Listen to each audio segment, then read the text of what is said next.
মাত্র ২ কাপ দুধ, আম এবং সাবুদানা দিয়ে প্রচণ্ড এই গরমে তৈরি করে নিন দারুণ মজাদার ম্যাঙ্গো সাবুদানার ডেজার্ট। এই ডেজার্টটি দেখতে যতটা আকর্ষণীয়, খেতেও কিন্তু ঠিক ততটাই মজাদার। হুটহাট মেহমানদারিতে আপনারা কিন্তু খুবই অল্প সময়ে দারুণ এই মজাদার ডেজার্টটি তৈরি করে দিতে পারবেন। আসসালামু আলাইকুম মাই লাভলি ভিউয়ার্স, আপনাদের সবাইকে আমার চ্যানেল ফারজানাস মিনি কিচেনে আবারও একবার ওয়েলকাম জানাচ্ছি। আমার আজকের রেসিপি আয়োজনে রয়েছে ম্যাঙ্গো সাবুদানার দারুণ এই মজাদার ডেজার্টটি। এই ডেজার্টটি আপনারা যাকেই বানিয়ে খাওয়াবেন তারাই কিন্তু আপনাদের অনেক বেশি প্রশংসা করবে। তো চলুন রেসিপিটি দেখে নেওয়া যাক। বিসমিল্লাহ। এই ডেজার্টটি তৈরি করার জন্য আমি এখানে 2 কাপ পরিমাণ লিকুইড দুধ নিয়েছি। এবার এই দুধটা একটু নেড়ে দিচ্ছি, এতে করে দুধটা আর প্যানের গায়ে লেগে যাবে না। আপনারা কিন্তু এখানে ঘন দুধ নেবেন না, মানে আগে থেকে দুধটা জাল করে নেওয়া হবে না, এরকম দুধ নিতে হবে। এই পর্যায়ে এখানে দিয়ে দিচ্ছি হচ্ছে আমি 1/3 কাপ পরিমাণ চিনি। মিষ্টিটা আপনারা আপনাদের পছন্দ মতো কিছুটা কম বেশি করে নিতে পারবেন। এবার এই চিনিটাকে দুধের সাথে নেড়েচেড়ে ভালোভাবে মিক্স করে নেব এবং দুধটাকে আমি প্রায় 2 থেকে 3 মিনিটের মতো জাল দিয়ে ঘন করে নেব। আপনারা যারা দুধটা জাল দিয়ে ঘন করতে চাচ্ছেন না তারা কিন্তু এখানে 1/4 কাপ পরিমাণ গুঁড়া দুধ দিয়ে দিবেন, এতে করে দুধটা অনেক তাড়াতাড়ি ঘন হয়ে যাবে। এভাবে আর জাল দিয়ে ঘন করতে হবে না।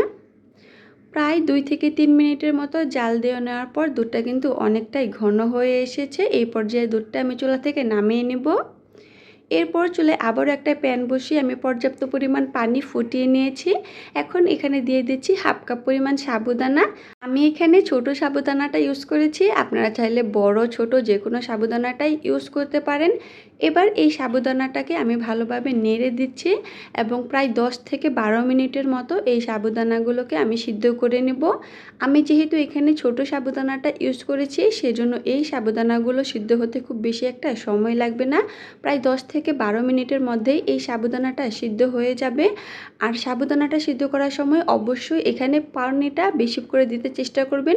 কম পানি হলে সাবুদানাগুলো একটার সাথে একটা গায়ে লেগে যাবে এবং অনেক বেশি পরিমাণে আঠালো হয়ে যাবে, সেজন্য অবশ্যই এখানে পানিটা বেশি করে দিতে চেষ্টা করবেন।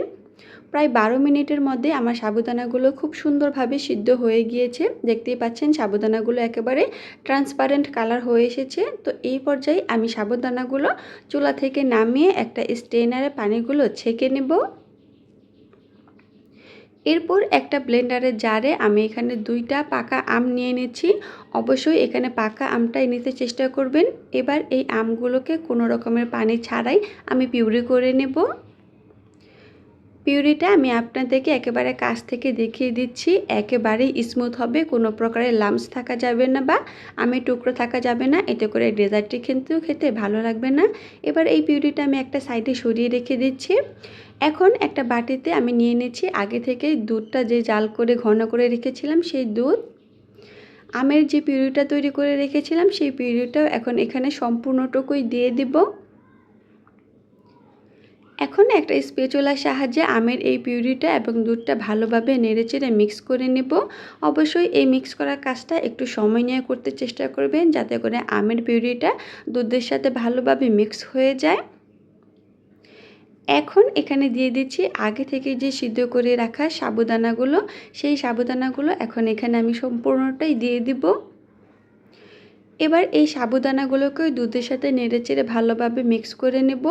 এই পর্যায়েও কিন্তু মিক্স করার কাজটা অবশ্যই একটু সময় নিয়ে করতে চেষ্টা করবেন, যাতে করে সব কিছু ভালোভাবে মিক্স হয়।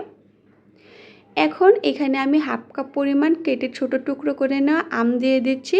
এখানেও কিন্তু অবশ্যই মিষ্টি আমটা দিতে চেষ্টা করবেন, এতে করেই কিন্তু এই ডেজার্টটা খেতে অনেক বেশি ভালো লাগে।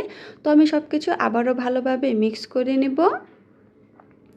সব কিছু মিক্স করা হয়ে গেলে আমি এই ডেজার্টটা একটা সার্ভিং ডিশে নিয়ে নিয়েছি।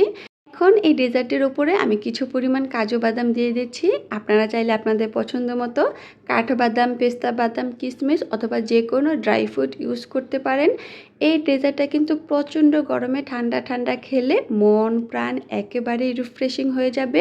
আপনাদের বাড়িতে কোনো মেহমান আসলে অবশ্যই তাদেরকে এই ডেজার্টটি বানিয়ে খাওয়াতে চেষ্টা করবেন, দেখবেন তারা এই ডেজার্টের প্রশংসা অবশ্যই করবে। তো আশা করছি আমার আজকের রেসিপিটাও আপনাদের কাছে ভালো লেগেছে। আমার ভিডিওগুলি যদি আপনাদের কাছে ভালো লেগে থাকে তাহলে অবশ্যই আমার চ্যানেলটি সাবস্ক্রাইব করে পাশে থাকা বেল বাটনটি ক্লিক করে রাখবেন। এতে করে আমি যখনই কোনো ভিডিও আপলোড দেব সেই ভিডিওর নোটিফিকেশন সবার আগে পৌঁছে যাবে আপনার টাইমলাইনে। আজকের মতো কিন্তু ভিডিওটি এই পর্যন্তই। আল্লাহ হাফেজ, সবাই ভালো থাকবেন, সুস্থ থাকবেন।